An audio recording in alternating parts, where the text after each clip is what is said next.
शिवसेना से अलग होने के बाद राजनीति के हाशिए पर चले गए राज ठाकरे के दिन फिरने वाले हैं। भाजपा ने उन्हें एक ऐसा ऑफर दिया है जिसके बाद वे महाराष्ट्र की राजनीति में एक बड़े खिलाड़ी के रूप में उभर सकते हैं। देखिए ये रिपोर्ट।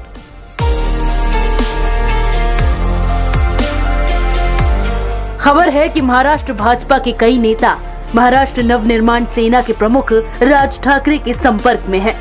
ये कहा जा रहा था कि उद्धव ठाकरे ने कांग्रेस और एनसीपी के साथ गठबंधन कर राज ठाकरे को फिर से प्रासंगिक बना दिया है। 2006 में उद्धव ठाकरे के बढ़ते हुए कद और पार्टी में अपनी गिरती हुई साख के बाद वो शिवसेना से अलग हो गए थे। उन्होंने अपनी पार्टी बनाई। शुरुआत में उन्हें कुछ कामयाबी भी मिली, लेकिन बाद में उनकी पार्टी का आधार कमजोर से कमजोर होता चला गया। हालत यहाँ तक पहुँच गई कि उनकी हैसियत वोट कटवा की रह गई। लेकिन अब उनके दिन फिरते नजर आ रहे हैं। उद्धव ठाकरे ने मुख्यमंत्री बनने के लिए भाजपा के साथ अपना 30 साल पुराना नाता तोड़कर कांग्रेस और एनसीपी का दामन थाम लिया है।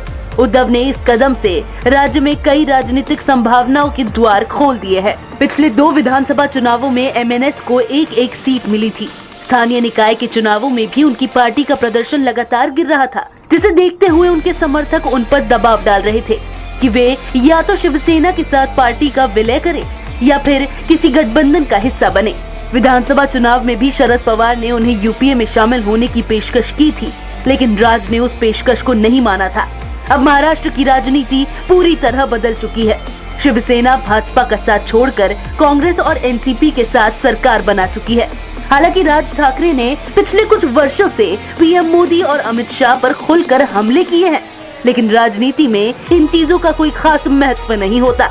अब भाजपा की ओर से राज ठाकरे को एनडीए में शामिल होने की पेशकश हो रही है। ख्याल रहे कि पहले भी एमएनएस को भाजपा में शामिल करने की पेशकश हुई थी, लेकिन उस समय उन्होंने उस पेशकश को ठुकरा दिया था। 2014 लोकसभा चुनाव के बाद राज्य में भाजपा एक बड़ी शक्ति के रूप में उभरी है। 2014 से पहले यहाँ भाजपा छोटे भाई की भूमिका में थी, जबकि शिवसेना बड़े भाई की भूमिका में। भाजपा इस स्थिति को बदलना चाहती है और शिवसेना उस पर कायम रहना चाहती है, जिसका नतीजा दोनों पार्टियों में अलगाव के रूप में उभरकर सामने आया। 2006 में शिवसेना से अलग होकर हाशिए पर चले गए राज ठाकरे के दिन अब फिर रहे हैं। बीजेपी की ओर से उन्हें ऑफर मिल रहा है कि या तो वो एनडीए का हिस्सा बन जाए या फिर वो भाजपा में शामिल हो जाए।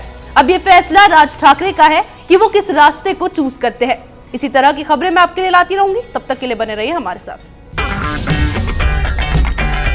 अगर आपको हमारा वीडियो पसंद आया हो तो इसे लाइक करें, हमारे चैनल को सब्सक्राइब करें और हाँ, बेल आइकन दबाना ना भूलें ताकि आप तक हमारे वीडियो की नोटिफिकेशन पहुंचती रहे। आप अपना सुझाव हमें कमेंट बॉक्स में दे सकते हैं। हमारे साथ जुड़ने के लिए शुक्रिया।